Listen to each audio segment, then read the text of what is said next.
So hi welcome back to our channel. నేను OU MBS M3 వాళ్ళ కోసం ఈ గ్లోబల్ బిజినెస్ నుంచి యూనిట్ 2లో లాంగ్ ఆన్సర్ ఇంపార్టెంట్ క్వశ్చన్స్ నేను ఎక్స్ప్లెయిన్ చేస్తున్నాను. సో లాస్ట్ వరకు వినండి, ఓకేనా? సో సబ్స్క్రైబ్ చేయకపోతే సబ్స్క్రైబ్ చేసుకోండి, అయితేనే మన ఛానల్ నోటిఫికేషన్స్ మీకు వస్తాయి. ఓకే, ఇప్పుడు చూసుకుందాం. డిఫైన్ ఈ business, explain it types and advantages and disadvantages. So introduction చూసుకుంటే, e business refers to the conduct of business activities using internet and digital technologies. It includes online buying and selling, marketing, customer service, supply chain management and internal business process. So ఈ business అంటే మీకు already చెప్పాను. మనము using internet మనము ఆహ్, వేరే దేశాలకు గూడా మనము బిజినెస్ చేసుకోవచ్చు. మన దేశంలోనే గాకుండా పక్క దేశాలకు, ఫారిన్ కంట్రీస్ గూడా మనము బిజినెస్ చేసుకోవచ్చు. ఈ ఇలా ఇంటర్నెట్ యూజ్ చేసుకొని మనం బిజినెస్ చేసుకోవచ్చనమాట. కస్టమర్‌కి సర్విస్ ప్రొవైడ్ చేయొచ్చు, మార్కెటింగ్ చేయొచ్చు, సెల్లింగ్, బయింగ్ ఇవన్నీ చేసుకోవచ్చు. సప్లై చైన్ మేనేజ్మెంట్, డిఫరెంట్ సప్లయర్స్‌తోని మనం మాట్లాడుకోవచ్చు యూజింగ్ ఇంటర్నెట్ అట్లనమాట. సో ఇంటర్నెట్‌ని యూజ్ చేసుకొని బిజినెస్‌లో అన్ని యాక్టివిటీస్ చేయడమే ఈ బిజినెస్ అంటారు. Okay. Next types of e businesses చూసుకుంటే, బిజినెస్ టు బిజినెస్ ఏంటి? Transaction between the business organisation involving large volumes and long term relationships. So ఒక బిజినెస్ నుంచి ఇంకో బిజినెస్‌కి ట్రాన్సాక్షన్ జరిగిన వాళ్ళిద్దరూ లైక్ ఏమన్నా ఐటెమ్స్ ఒక ఒక దగ్గర నుంచి ఎవరైనా పర్చేస్ చేసిన, ఒక బిజినెస్ నుంచి ఇంకొక బిజినెస్ ఐటెమ్స్ పర్చేస్ చేయడం గాని, వాళ్ళ ప వా ఈ ఎక్స్‌చేంజ్ ఆఫ్ ఐటెమ్స్ గాని, ఎక్స్‌చేంజ్ ఆఫ్ సర్వీసెస్ గాని జరగడం అన్నమాట. ఒక బిజినెస్ నుంచి ఇంకో బిజినెస్‌కి ట్రాన్సాక్షన్ జరగడం. Next business to customer. Business cell products or service directly to consumers through online platforms. So ఏంటి? ఆన్‌లైన్ ప్లాట్‌ఫార్మ్‌లో ఒక బిజినెస్ నుంచి కస్టమర్‌కి ఏదైనా ప్రొడక్ట్ సెల్ చేయడం గాని, సర్విస్ ప్రొవైడ్ చేయడం గాని అంటారన్నమాట. Business to consumer. Next consumer to consumer. Consumer నుంచి కన్స్యూమర్ సర్విస్ ప్రొవైడ్ చేసుకోవడం. ఏంటంటే ఎగ్జాంపుల్ ఒక ఓఎల్ఎక్స్ తీసుకుందాం. ఓఎల్ఎక్స్‌లో ఏంటి? ఒక కన్స్యూమర్ పాత వస్తువు పెడతాడు, ఇంకొక కస్టమర్ కొనుక్కుంటాడు. సో ఇక్కడ ట్రాన్సాక్షన్ కన్స్యూమర్ టు కన్స్యూమర్ జరుగుతుంది. Next consumer to business. Individual provide services or product to businesses common in freelancing. So ఫ్రీలాన్సింగ్‌లో మనం ఒక బిజినెస్‌కి మనం ఒక కన్స్యూమర్ సర్వీస్‌ని ప్రొవైడ్ చేస్తారనమాట. అట్లా. అలా చిన్నగా చూసుకుంటే, ఇప్పుడు మనము మన విలేజెస్‌లో చూసుకుంటే, మనం ఒక ఫార్మర్ అనుకో, మన దగ్గర పండించిన వస్తువులు ఇప్పుడు లైక్ రైస్ కావచ్చు, పప్పులు కావచ్చు, ఇట్లాంటివి డిఫరెంట్ పల్సెస్ అవన్నీ మనం ఒక బిజినెస్‌కి అమ్మొచ్చనమాట. ఒక బిజినెస్ మ్యాన్‌కి అమ్మొచ్చనమాట. సో ఇక్కడ ఏమైతుంది? కన్స్యూమర్ టు బిజినెస్ అనమాట ట్రాన్సాక్షన్. అట్లా.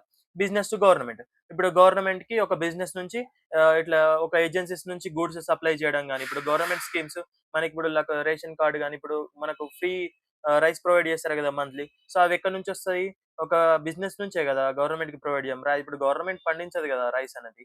సో, ఒక బిజినెస్ నుంచి గవర్నమెంట్‌కి మనకు ప్రొవైడ్ చేస్తారు గాబట్టి, గవర్నమెంట్ మనకు మళ్ళీ ప్రొవైడ్ చేస్తది అట్లా. సో, ఇక్కడ ట్రాన్సాక్షన్ జరుగుతుంది బిజినెస్ టు గవర్నమెంట్. ఒక ఏజెన్సీస్ గవర్నమెంట్‌కి ఏమన్నా గూడ్స్ గాని, సర్వీసెస్ గాని ప్రొవైడ్ జేయడమే బిజినెస్ టు గవర్నమెంట్ అంటారు. సో, ఇక్కడ అడ్వాంటేజెస్ జూసుకోండి. అడ్వాంటేజెస్ ఆఫ్ ఈ బిజినెస్. ఒకవేళ ఈ బిజినెస్ ఇంటర్నెట్ బిజినెస్ జేయడం వల్ల యూజెస్ ఏంటి? Global market reach without physical presence. So ఏంటంటే ఇంటర్నెట్ బిజినెస్ చేయడం వల్ల ఇప్పుడు పక్క దేశాలకి, పక్క కంట్రీస్‌కి లైక్ గ్లోబల్ వితౌట్ బౌండరీస్, అంటే బౌండరీస్ లేకుండా మొత్తం అరౌండ్ ద వరల్డ్ మనం market చేయొచ్చనమాట. Reduced operation and transactional cost. Operational cost అంటే ఫిజికల్ స్టోర్ కాదు కాబట్టి ఆపరేషనల్ కాస్ట్ ఉండయి. ట్రాన్సాక్షనల్ కాస్ట్ కూడా ఉండదనమాట. Next 24/7 availability of business operations. So 24 hours మనకు బిజినెస్ అనేది ఆపరేషన్స్ రన్ అవుతూ ఉంటాయి. Faster communication, decision making. అంటే డైరెక్ట్‌గా మనకు ఇంటర్నెట్ ద్వారా మనం కమ్యూనికేషన్ చేసుకోవచ్చు. సో వయా ఈమెయిల్ అవ్వచ్చు, కాల్స్ అవ్వచ్చు, టెక్స్ట్ అవ్వచ్చు, ఏమైనా అవ్వచ్చు. సో తొందరగా మనం కమ్యూనికేట్ అయితారు కాబట్టి డెసిషన్స్ కూడా ఫాస్ట్ అయితాయి. Improved customer service and personalisation. So through ఈ బిజినెస్ ద్వారా, ఇంటర్నెట్ బిజినెస్ ద్వారా కస్టమర్ సర్విస్ అనేది మంచిగా ప్రొవైడ్ చేసుకోవచ్చు. సో ఇంప్రూవ్ అయిపోతది. పర్సనలైజేషన్ కూడా బావుంటది. డిసడ్వాంటేజెస్ చూసుకుందాం ఈ బిజినెస్‌కి. Cyber security threats and data breaches. So ఈ బిజినెస్‌కి కొద్దిగా సెక్యూరిటీ థ్రెట్స్ ఉంటాయి. అలాగే డేటా బ్రీచెస్ ఉంటాయి. సో డేటా లీక్ అవ్వడం గాని, ఇప్పుడేమన్నా మనం డేటా వేరే వాళ్ళకి పంపించినప్పుడు మధ్యలో డేటా లీకేజ్ అవుతది. సో హ్యాక్ అవ్వచ్చు అట్లా అన్నమాట. ఇటువంటి డిసడ్వాంటేజ్ ఉంటది. Depend on internet and technology infrastructure. So internet బట్టి, వాళ్ళు యూజ్ చేసే టెక్నాలజీ బట్టి కొన్ని డిసడ్వాంటేజెస్ ఉంటాయన్నమాట. Legal and regulatory challenges across the countries. So కొన్ని ఒక్కొక్క కంట్రీకి ఒక్కొక్క రెగ్యులేటరీస్ ఉంటాయి. రూల్స్ ఉంటాయి, రెగ్యులేషన్స్ ఉంటాయి. సో వాటిని కొద్దిగా ఛాలెంజెస్‌ని ఎదుర్కోవడం కొద్దిగా కష్టమేనన్నమాట. అదొక disadvantages. Next lack of personal interaction. డైరెక్ట్‌గా పర్సనల్ ఇంటరాక్ట్ అవ్వం కాబట్టి కొద్దిగా డిసడ్వాంటేజ్ ఉంది. అంటే డైరెక్ట్ పర్సనల్ మీట్ అవ్వడం వేరుంటది. ఆన్‌లైన్‌లో మీట్ అవ్వడం వేరుంటది. అట్లా. Next privacy and data protection issues. So privacy and data protection issues గూడా ఉంటాయి. సో ఇది ఆన్‌లైన్ గాబట్టి డేటా ప్రొటెక్షన్ గూడా కొద్దిగా ఇబ్బందిగా ఉంటది. అట్లా. నెక్స్ట్ కంక్లూజన్ చూసుకుంటే, e business improves efficiency and global reach, but organisation must manage security and technological changes for sustainable growth. So ఇక్కడ చూసుకుంటే ఈ బిజినెస్ మనకి ఇంప్రూవ్ అవ్వాలంటే, ఎఫిషియన్సీ మంచిగా ఇంప్రూవ్ అవ్వాలంటే, గ్లోబల్ రీచ్ అవ్వాలంటే organisation must manage security and technological changes. So security మంచిగా ఉండాలా, అలాగే టెక్నాలజికల్ చేంజెస్ కూడా ఎప్పటికప్పుడు అవుతూ ఉండాలా. సో మంచి గ్రోత్ అవ్వాలంటే ఇవన్నీ ఫాలో చేయాలా అట్లనమాట. సో సెకండ్ క్వెషన్ చూసుకుంటే, what you mean by the collaborative consumption and explain it impact on global business. So ఇక్కడ collaborative consumption is a business model where individual share, rent or exchange goods and services through digital platforms. So ఇక్కడ digital platforms instead of ఓయింగ్ them permanently. అక్కడ చూసుకుంటే ఏందంటే, మనం ఏదన్నా చిన్న ఇప్పుడు ఓలా గాని, ర్యాపిడో గాని, ఊబర్ గాని చూసుకుంటే మనం ఏం చేస్తామంటే, మనం కార్‌లో ట్రావెల్ చేయాలంటే కార్ కొనుక్కొని ట్రావెల్ చేయనవసరం లేదు. మనం అట్లా బుకింగ్ చేసుకొని కూడా కార్‌లో ట్రావెల్ చేయొచ్చనమాట. సో ఇక్కడ చూడండి. Where individual share, rent or exchange goods and services through digital platforms instead of ఓయింగ్ them permanently. So permanently మనం ఆ కార్ కొనుక్కోకున్నా గాని, మనం ఆ సర్వీస్‌ని వాళ్ళకి రెంట్ పే చేసి పొందుతున్నామనమాట. సో మనం ఏది కొనుక్కోకుండానే మన ఓన్ గాకుండానే మనం ఆ సర్విస్‌ని పొందొచ్చు. దాన్ని యూజ్ చేసుకోవచ్చు. Exchange of goods and services చేసుకోవచ్చనమాట. ఇదన్నమాట కొలాబరేటివ్ కన్జంప్షన్ అని దీన్నంటారు. ఇక్కడ చూడండి ఫీచర్స్ ఆఫ్ కొలాబరేటివ్ కన్జంప్షన్. ఇక్కడ చూసుకుంటే షేరింగ్ ఆఫ్ అండర్ యుటిలైజ్డ్ అసెట్స్ అంటే ఏంటి?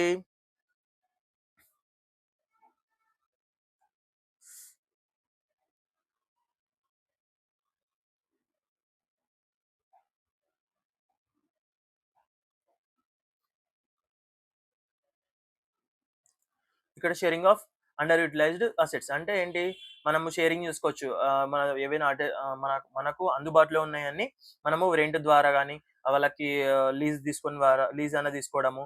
అట్లా వాళ్ళకి ఏదన్నా ఎక్స్‌చేంజ్ ఆఫ్ సంథింగ్ మనం ఏదైనా ఎక్స్‌చేంజ్ చేసుకొని వాళ్ళది యుటిలైజ్ చేసుకోవచ్చనమాట అసెట్స్. ఇప్పుడు ఒక బిల్డింగ్ రెంట్‌కుంది. ఇప్పుడు హాస్టల్ ఉంది. హాస్టల్‌లో ఉండాలంటే మనం హాస్టల్ కొనుక్కునే అవసరం లేదు గదా! వాళ్ళకి మంత్లీ వైస్ మనం పే చేస్తాం. ఎందుకు? దాంట్లో ఉందునకు మనం అక్కడ లివింగ్ చేస్తున్నందుకు డబ్బులు పే చేస్తామన్నమాట monthly. So next peer to peer transaction enabled by the digital platforms. So ఏంటి? ట్రాన్సాక్షన్ ప్రతీది మనము డిజిటల్ ప్లాట్‌ఫార్మ్ ద్వారా చేసుకుంటామన్నమాట. Next cost effective access to goods and services. So ఇప్పుడేంటి కార్ కొనాలంటే ఇప్పుడు కార్ కొనాలంటే ఎన్నో లక్షలు కావాలి. అదే మనము నార్మల్‌గా ఇప్పుడు ట్రావెల్ చేయాలంటే కొంచెం తక్కువ ఖర్చుతోనే మనం ట్రావెల్ చేసేసుకోవచ్చు. మనకున్న కోరికలను తీర్చేసుకోవచ్చు. అట్లన అట్లనమాట. ఓకే. నెక్స్ట్ ఏంటి?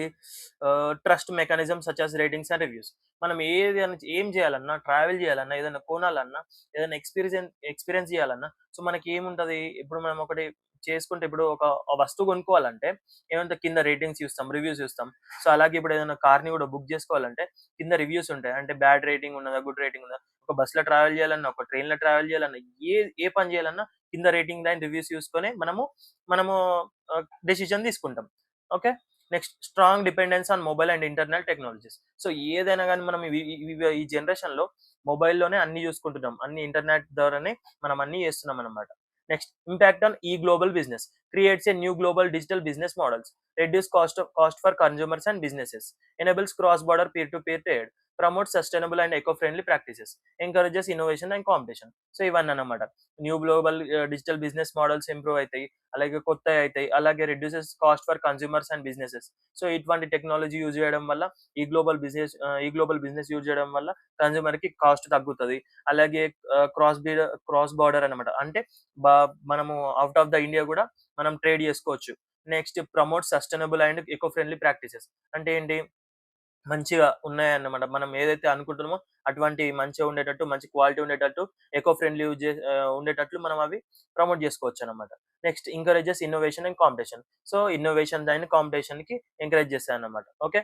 నెక్స్ట్ ఇక్కడ చూసుకుంటే collaborative consumption reshapes traditional business models and significantly contributes to global business growth. Okay. Next define ECRM అంటే ఏంటి? Customer relationship management. Explain the steps in building in ECRM and advantages. So ఇక్కడ చూడండి ECRM electronic customer relationship management refers to managing customer relationship using internet and digital technology to improve customer satisfaction and loyalty. So customer relationship management అంటే ఏంటి? కస్టమర్‌తో మనం మంచి involve అవ్వడం, కస్టమర్‌తో మంచి రిలేషన్‌షిప్‌లో ఉండడం, వాళ్ళకి అవసరం ఉన్న వ రిక్వైర్మెంట్ ఉన్నట్టే వాళ్ళకి మనం ఏదైనా బిజినెస్ గాని, మనం మార్కెట్ గాని, వాళ్ళకి అవసరం ఉన్న వస్తువు గాని ప్రొవైడ్ చేయడం అన్నమాట. ఓకే. సో ఇక్కడ స్టెప్స్ ఇన్ బిల్డింగ్ ఈసీఆర్ఎం చూసుకోండి. Customer data collection. First of all మనము మన దగ్గర ఉన్న కస్టమర్ యొక్క డాటా కలెక్ట్ చేయాల. వాళ్ళ దగ్గర మనం through websites emails, social media ద్వారా వాళ్ళ డాటా కలెక్ట్ చేసుకొని ఏం చేయాలా? ఒక మంచి సెంట్రలైజ్డ్ సిస్టమ్ తయారు చేసుకోవాలా. డాటా అంతా ఒక్క దగ్గర తీసుకొచ్చి గ్రూపింగ్ చేసుకోవాలా. గ్రూపింగ్ అంటే ఒకవేళ యంగ్ వాళ్ళకి యంగ్, సీనియర్ సిటిజన్ వాళ్ళకి సీనియర్ సిటిజన్, మెన్‌కి మెన్, వుమెన్‌కి వుమెన్ అట్లా డిఫరెంట్ డిఫరెంట్ గ్రూప్స్‌గా చేసేసుకోవాలా. సెగ్మెంటేషన్ చేసుకొని తర్వాత ఓల్డ్ ఏజ్ వాళ్ళకి లైక్ ఏమంటారు? సీనియర్ సిటిజన్‌కి ఏం అవసరమో అటువంటివి వాళ్ళకి సజెస్ట్ చేయాలా. లైక్ యంగ్‌స్టర్స్‌కి ఎటువంటివో వాళ్ళకి సజెస్ట్ చేయాలా. వుమెన్‌కి ఎటువంటియోనో మన దగ్గర ఎటువంటివి వస్తున్నాయో వాళ్ళకి అవి సజెస్ట్ చేయడం అన్నమాట. డిఫరెంట్ గ్రూప్స్‌కి డిఫరెంట్ ప్రొడక్ట్స్‌ని సజెస్ట్ చేయడం అన్నమాట. ఓకే. సో, అప్పుడేమైతది లైక్ ఇప్పుడు నువ్వు వెబ్‌సైట్ ఓపెన్ చేయంగానే ఇప్పుడు లైక్ ఏందంటే ఇప్పుడు మింత్రా ఓపెన్ చేస్తావు. ఓపెన్ చేయంగానే నీకు సంబంధించిన ఎంత బావుంటది. అట్లా. ఆన్‌లైన్ షాపింగ్‌లో నీకు నచ్చినట్టు వస్తే ఎంత బావుంటది. సో, అప్పుడే మనకేమైతది చూడండి ఇప్పుడు నార్మల్‌గా మింత్రా గాని, అమెజాన్ గాని ఇప్పుడు ఓపెన్ చేసినప్పుడు మనం ఏదైతే షాపింగ్ చేస్తామో అప్పుడు అవే సజెస్ట్ చేస్తాయన్నమాట. మనకు సంబంధించినవి సజెస్ట్ చేస్తాయి. మనకు సంబంధించినవి కాకుండా వేరే సజెస్ట్ చేస్తే ఎట్లుంటది? మనకు బాగోదు గదా! అట్లనమాట. సో, కస్టమర్‌కి తగ్గట్టు మనం సజెస్ట్ చేస్తే బావుంటదని. Okay. Next customer support and feedback. Using feedback to improve services. So, ప్రతిసారి మనం ఏదైనా ప్రొడక్ట్ బై చేసినప్పుడు, ఎక్కడ పోయినా సర్వీసెస్ తీసుకున్నప్పుడు లాస్ట్‌కి మనకు ఫీడ్‌బ్యాక్ అడుగుతారు. ఎట్లుందని జెప్పేసి. సో, మనం ఫీడ్‌బ్యాక్ ప్రొవైడ్ చేస్తేనే గదా! నెక్స్ట్ టైమ్ ఇంప్రూవ్ అయితది. సో, ఇప్పుడు ఈసారి నీకు ఎక్స్‌పీరియన్స్ బాలేదు. సర్వీస్ బాలేదు. నువ్వు ఫీడ్‌బ్యాక్ ఇయ్యాలి. బాలేదు. సో అండ్ సో స్టెప్ పార్ట్‌లో బాలేదు. ఈ ఏరియాలో బాలేదు అని జెప్పేసి దీనివల్ల బాలేదు. దానికి ఈ రీజన్ అన్ని పెట్టేసినావనుకో నెక్స్ట్ టైమ్ అక్కడ అది జరగకుండా చూసుకుంటారనమాట. ఓకే. నెక్స్ట్ అడ్వాంటేజెస్ ఆఫ్ ఈసీఆర్ఎం చూసుకోండి. ఈ సీఆర్ఎంలో అడ్వాంటేజెస్ చూడండి. Improved customer satisfaction and loyalty. So, customer relationship management వల్ల కస్టమర్ సాటిస్ఫాక్షన్ పెరుగుతది. లాయల్టీ పెరుగుతది. Better customer retention. కస్టమర్ అనేది మన దగ్గర స్టే అయితాడు. అంటే మన బిజినెస్ నుంచే ప్రొడక్ట్స్ బై చేయడానికి ఎక్కువ రోజులు, ఎక్కువ కాలం పాటు మనతోనే ఉంటాడనమాట. Okay. Enhanced marketing effectiveness. So, marketing అనేది మంచిగా పెరుగుతది. Next faster response to customer needs. So, ఏమైతది? మంచి రిలేషన్‌షిప్ ఉండడం వల్ల మనం కస్టమర్స్‌కి తొందరగా రెస్పాన్స్ అవుతాం. Increased sales and profitability. So, customers రెగ్యులర్‌గా మన దగ్గర బై చేయడం వల్ల మన సేల్స్ పెరిగితే ప్రాఫిటబిలిటీ పెరుగుతది. Okay. Next ECRM helps organization build strong customer relationship and gain a competitive advantage. So, ECRM వాడడం వల్ల కాంపిటీటివ్‌లో అడ్వాంటేజ్ ఉంటది. Okay. Next briefly explain digital marketing and customer relationship management. ఇప్పుడు ఆల్రెడీ మనం సీఆర్ఎం గురించి చెప్పుకున్నాము. సో, డిజిటల్ మార్కెటింగ్ నుంచి చూసుకుందాం. Digital marketing and CRM are essential tool for the customer acquisition and retention in the e global market. Okay. E global business. ఇక్కడ చూడండి digital marketing uses online platforms such as social media and search engines. So, మనకు online platforms social media గాని, search engines ద్వారా మనము digital marketing చేసుకోవచ్చు. అంటే మన దగ్గర ప్రొడక్ట్‌ని మనం ప్రమోట్ చేసుకోవచ్చు. అడ్వర్టైజ్‌మెంట్ చేసుకోవచ్చు. Enables targeted and measurable marketing company. So, target కస్టమర్స్‌కి మనం రీచ్ అవ్వచ్చు. Cost effective compare to traditional marketing. So, ఏంటంటే ట్రెడిషనల్ మార్కెటింగ్‌తోని కంపేర్ చేసుకుంటే ఆన్‌లైన్ మార్కెటింగ్, డిజిటల్ మార్కెటింగ్ అనేది చాలా తక్కువ. Helps reach globally audiences easily. So, గ్లోబల్‌లో అందరు ఆడియన్స్‌కి రీచ్ అవ్వడానికి ఫాస్ట్‌గా ఉంటదన్నమాట digital marketing. Next CRM already చెప్పేసాను నీకు. ఏంటి focus on managing customer interaction and data, improves customer satisfaction, loyalty, supports long customer engagement and enhances service quality and efficiency. So, customer relationship management follow అయితే ఇవన్నీ ఉంటాయన్నమాట. Okay. Conclusion చూసుకుందాం. Digital marketing attracts customer while సీఆర్ఎం help retain them ensuring sustainable business growth. So, digital marketing ఏంది? కస్టమర్‌ని attract చేస్తది. సీఆర్ఎం ఏం చేస్తది? Customer మన దగ్గరనే మన కస్టమర్ చాలా రోజులు ఉండేటట్టు చూసుకుంటదన్నమాట. Okay. Next discuss the payment system in ఈ గ్లోబల్ బిజినెస్. ఇక్కడ చూసుకోండి. ద పేమెంట్ సిస్టమ్ ఇన్ ఈ global business refers to methods and process that enable electronic transfer of money between the buyer and seller across international markets. So, ఇక్కడ చూసుకుంటే ఈ global బిజినెస్‌లో మన payment system ఇప్పుడు నార్మల్‌గా మనము ఏదైనా బై చేయాలంటే డైరెక్ట్‌గా ఆన్‌లైన్‌లో పేమెంట్ చేస్తున్నాం. అదే ఇంతకుముందు ఏముంటుండే సీఓడీ ఆప్షన్స్ ఉంటుండే. సీఓడీ ఉంటుండే. నెక్స్ట్ ఏంటి ఫిజికల్ షాప్‌కే కొనడం ఉంటుండే. ఇవన్నీ ఉంటుండే. సో, మనం ఈ గ్లోబల్ బిజినెస్ వచ్చిన నుంచి మనకు డైరెక్ట్‌గా పేమెంట్ అనేది డైరెక్ట్ ముందే ప్రీపేమెంట్ చేసుకుంటున్నాం. అలాగే ఒకవేళ ప్రొడక్ట్ వచ్చిన తర్వాత పేమెంట్ చేసుకుంటున్నాం. అట్లా డిఫరెంట్ ఆప్షన్స్ వచ్చినాయి. సో, ఎలక్ట్రానిక్ ట్రాన్స్‌ఫర్ వచ్చినప్పటి నుంచి బయర్స్‌కి, సెల్లర్స్‌కి ఎటువంటి ఇబ్బంది లేదన్నమాట. సో, సెల్లర్స్ అనేటోళ్ళు ఏం టెన్షన్ అవసరం లేదు. ఎందుకంటే ప్రొడక్ట్ రీచ్ అవ్వంగానే డబ్బులొస్తాయి. లేకపోతే ప్రీపెయిడ్ పేమెంట్స్ ఉంటాయి. సో, బయర్స్‌కి కూడా టెన్షన్ లేదు. డబ్బులు ఎటు పోతాయన్న భయం లేదు. ఎందుకంటే ఎవ్రీథింగ్ ట్రాన్సాక్షన్స్ అన్నీ మనకు డాటా ఉంటదన్నమాట. ఎటువంటి ఫ్రాడింగ్స్ జరగవు. ఎవ్రీథింగ్ మన సైట్‌లో అన్నీ ఉంటాయన్నమాట. డబ్బులు ఎన్ని పోయినాయి, ఎన్ని వచ్చినాయి అని చెప్పేసి. సో, ఏమైనా ప్రాబ్లమ్స్ వస్తే వెంటనే మనం హెల్ప్ రైజ్ చేయంగానే మనకు రిఫండ్ అమౌంట్ పడిపోతాయి. అట్లా. Components and types of permanent systems. Payment systems. ఇక్కడ credit card and debit card మీకు తెలిసింది. ఇంటర్నెట్ బ్యాంకింగ్, ఈఎఫ్టీ కూడా తెలుసు. ఏంటి ఎలక్ట్రానిక్ ఫండ్ ట్రాన్స్‌ఫర్‌ని ఇంటర్నెట్ బ్యాంకింగ్ అంటారు. Okay. Secure bank to bank transfer suitable for బి2బి ట్రాన్సాక్షన్స్ అన్నమాట. ఓకే. ఇంటర్నెట్ బ్యాంకింగ్, ఈఎఫ్టీ అంటే బిజినెస్ టు బిజినెస్ ట్రాన్సాక్షన్ అవ్వడానికి ఎక్కువ యూజ్‌ఫుల్ అయితాయంట. డిజిటల్ వాలెట్స్, మొబైల్ పేమెంట్స్ ఇవి ఆల్రెడీ మీకు తెలుసు. Payment gateways, encrypt encrypt payment data and act as a intermediaries అంటే ఏంటి? మన డాటాని ఎన్‌క్రిప్ట్ అవ్వకుండా పేమెంట్ గేట్‌వేస్ ఇప్పుడు ఎన్‌క్రిప్ట్ అయ్యి మన పేమెంట్స్ అనేటివి పోతాయన్నమాట. సో, ఎటువంటి దొంగతనం జరగకుండా డైరెక్ట్‌గా బయర్స్‌కి, సెల్లర్స్‌కి మధ్యలో ఎటువంటి ఇబ్బంది కాకుండా జరిగిపోతాయి payments. Okay. Crypto currency payments, decentralised emerging method of global payment. Automated billing system used for subscription and recurring payments. So, ఇప్పుడు చూసుకుంటాం కదా మన ఆటో డెబిట్ డైరెక్ట్‌గా ఒక మంత్ కాంగానే మన సబ్స్క్రిప్షన్ అయిపోగానే ఆటో డెబిట్ అయిపోతాయన్నమాట డబ్బులు. సో, అట్లనమాట. రికరింగ్ పేమెంట్స్ అంటే ఎవ్రీ మంత్ మనకు డైరెక్ట్‌గా పేమెంట్స్ చేస్తూనే ఉంటారు. మనం అవసరం లేదు. ఎందుకంటే లైక్ ఇప్పుడు అమెజాన్ సబ్స్క్రిప్షన్, అమెజాన్ ప్రైమ్ గాని, నెట్‌ఫ్లిక్స్ గాని ఇటువంటి రికరింగ్ పేమెంట్స్ అన్నమాట. మంత్లీ ఉంటాయి. ఒక నెల అయిపోగానే వెంటనే వాళ్ళే డబ్బులు కట్టేస్తారనమాట. సో, మనం ఒక జస్ట్ నోటిఫికేషన్ ఇస్తే చాలు. అట్లా ఆటోమేటెడ్ బిల్లింగ్ సిస్టమ్స్ అంటారు. Next importance of payment systems. Enables smooth international trade, builds customer trust and confidence, reduces transaction time cost, supports scalability of global business, ensures financial transparency and compliance. So, ఇటువంటివి ఉంటాయి importance. Okay. Payments ద్వారా స్మూత్‌గా అయిపోతది. Customer trust బావుంటది. Transaction time, cost తక్కువుంటది. Scalability ఉంటది. అలాగే financial transparency ఉంటది. కాంప్లియన్స్ ఉంటది. ఓకే. ఇక్కడ కంక్లూజన్ చూసుకుంటే efficiency and secure payment systems are the backbone of ఈ global business and global digital trade. ఏంటి? సెక్యూర్ పేమెంట్ సిస్టమ్ వల్ల ఈ గ్లోబల్ బిజినెస్ అనేది మంచిగా జరుగుతది. అలాగే గ్లోబల్ డిజిటల్ ట్రేడ్ గూడా మంచిగా జరుగుతది. అట్లా. ఇవి పేమెంట్ సిస్టమ్స్ అంటే బ్యాక్ బోన్ ఆఫ్ ఈ గ్లోబల్ బిజినెస్ అంట. Okay. Next define e marketplaces and and their types అంట. ఈ మార్కెట్ ప్లేసెస్ అంటే ఆల్రెడీ చెప్పిన. ఒక అమెజాన్‌లో డిఫరెంట్ సెల్లర్స్ ఉంటారు. అమెజానే మనకు ప్రొడక్ట్స్ సెల్ చేయదు. దాంట్లో ఉన్న సెల్లర్స్ మనకు ప్రొడక్ట్స్ సేల్ చేస్తారు. మనం ఆర్డర్ చేసుకుంటే ఆర్డర్ డైరెక్ట్‌గా సెల్లర్‌కి పోతది. సెల్లర్ డైరెక్ట్‌గా షిప్పింగ్ చేసేస్తారు. అది ఎవరి ద్వారా వస్తది? అమెజాన్ ద్వారా వస్తది. అమెజాన్‌కి జస్ట్ కమిషన్ ఉంటది అంతే. సో, ఇక్కడ టైప్స్ ఆఫ్ మార్కెట్ ప్లేసెస్ తీసుకుంటే ఆల్రెడీ బిజినెస్ టు బిజినెస్ చెప్పాను. బిజినెస్ టు కస్టమర్స్ చూసినాం. Business directly selling to consumers. Customer to customer చెప్పాను. వర్టికల్ మార్కెట్ ప్లేసెస్ అంటే ఫోకస్ అనే స్పెసిఫిక్ ఇండస్ట్రీ అంట. నెక్స్ట్ హారిజాంటల్ మార్కెట్ ప్లేసెస్‌లో offers product across multiple industries అంట. మల్టిపుల్ ఇండస్ట్రీస్ నుంచి మనకు ప్రొడక్ట్స్ అనేటివి ఆఫరింగ్ ఉంటాయన్నమాట. Next e marketplaces simply online trade and play a crucial role in ఈ గ్లోబల్ బిజినెస్. సో, ఈ మార్కెట్ ప్లేసెస్ ఏమైతది? మంచి రోల్‌ని ప్లే చేస్తాయంట ఈ గ్లోబల్ బిజినెస్‌లో. ఓకే. సో, ఆల్రెడీ మనం ఈ question collaborative consumption and impact and ఈ గ్లోబల్ బిజినెస్ ఆల్రెడీ ఎక్స్‌ప్లెయిన్ చేసుకున్నాం ఇక్కడ పైననే. సో, ఏం లేదు ఇప్పుడు అన్ని సింపుల్‌గానే ఉన్నాయి క్వెషన్స్ కాబట్టి ఎలాంటి టెన్షన్ అవసరం లేదు. ఒకసారి తిరిగేసి మళ్ళీ చూడండి వీడియో ఈజీగా అర్థమైపోతది. ఓకేనా? సో, సింపుల్‌గా ఉంటది కాబట్టి కాన్సెప్ట్ ఒకసారి చదువుకుంటే అర్థమైపోతది. సో, అలాగే ఎటువంటి టెన్షన్ తీసుకోకండి.